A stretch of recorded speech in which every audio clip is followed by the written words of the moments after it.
काय नाही आला अजून.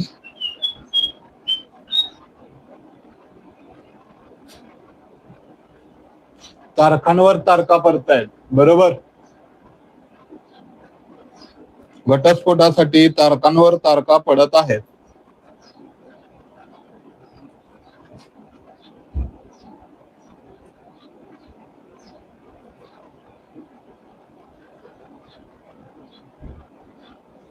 एक जून 2026 नंतर 1 जून 2026 नंतर या मुलाचा घटस्फोटाची आणि जे काही आता तुमच्या कोर्ट कचेरी चालू आहेत त्यातून मार्ग निघेल.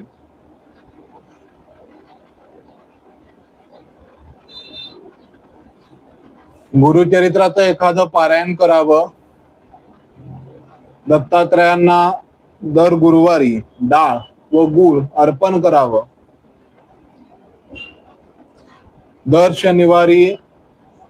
दर शनिवारी या मुलाने पिंपळाच्या झाडाला पाणी अर्पित करावं.